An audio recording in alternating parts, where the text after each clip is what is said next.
नमस्कार मंडळी, welcome back to my channel. तर स्वागत आहे तुमचं आपल्या ब्लॉगमध्ये। तर आज आहे श्रावण सोमवार, श्रावण महिन्यातील पहिला सोमवार म्हणजे निज श्रावणमधला पहिला सोमवार।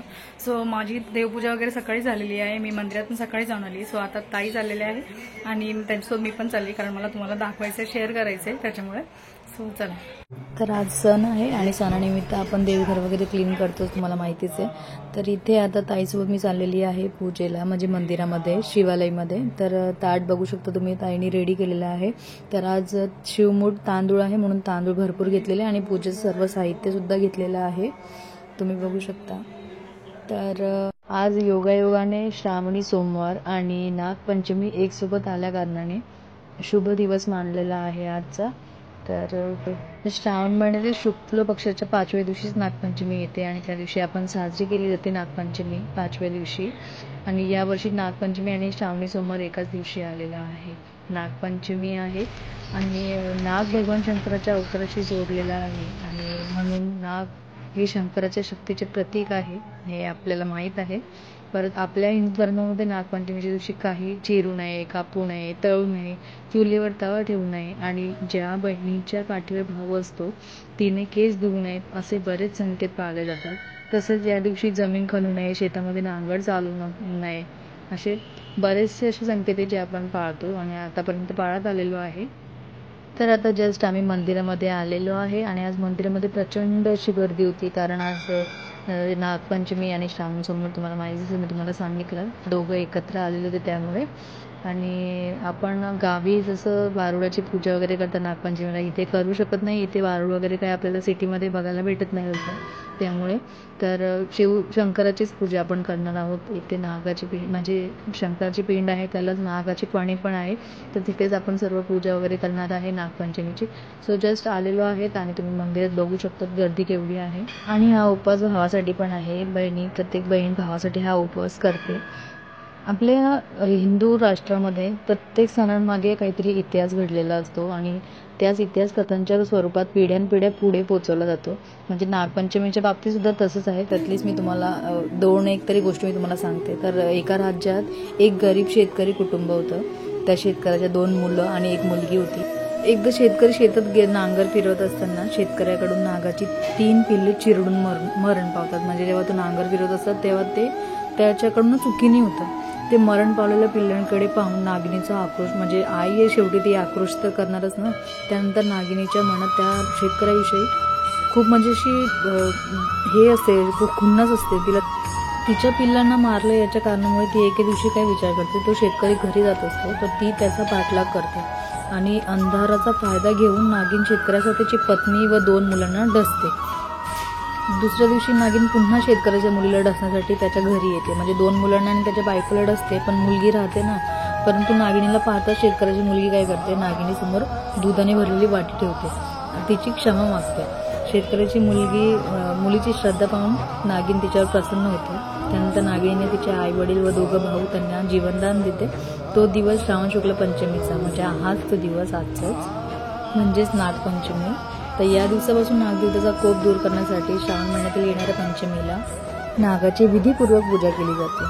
तर ही झाली एका शेतकऱ्याची कथा। तर अजून एक कथा आहे, म्हणजे ती बहीण भावंडांची आहे, ती पण मी तुम्हाला सांगते। त्याआधी तुम्ही बघू शकता इथे कशी नागाची पूजा केलेली आहे सर्वांनी, म्हणजे जानवं वगैरे सगळं, म्हणजे जे आपण एक वारुळाची इथे जाऊन पूजा करतो तशी सगळे इथे नागाची पण पूजा केलेली आहे। आणि सोमवार आहे तर त्यामुळे शिवजीची पण पूजा केली आहे। तर मूठ आहे हा शिवमूठ तांदूळ, तर त्याच प्रकारे तशी पूजा चालू आहे इथे। आणि इथे कुठे वारुळ नाही तर आपण मंदिरात जाऊन पूजा करू शकतो, नाहीतर घरी सुद्धा करू शकतो। पण आता इथे मंदिर आमचं इथे जवळच आहे, त्यामुळे आम्ही मंदिरामध्ये जाऊन केली पूजा।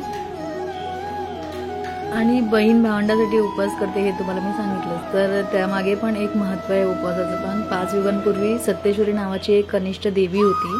सत्तेश्वरी देवीचा भाऊ होता सत्तेश्वर।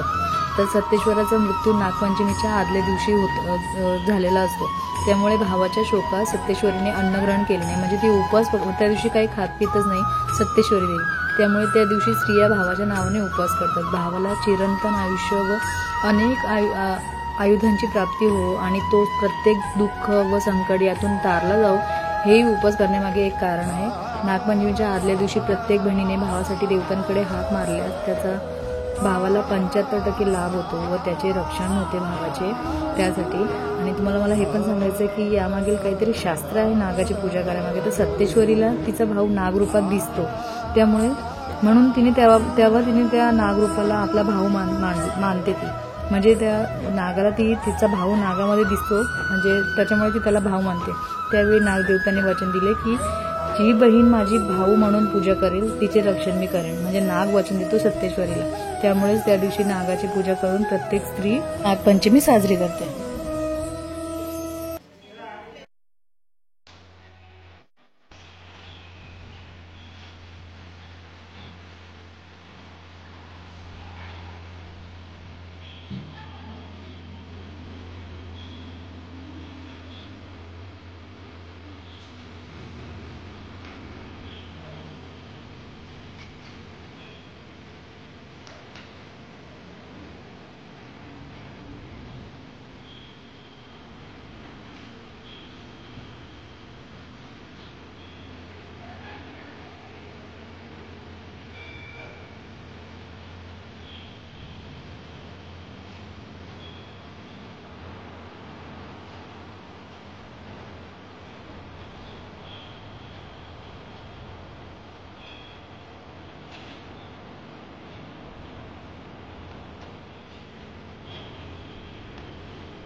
गर्दी आज मंदिरात।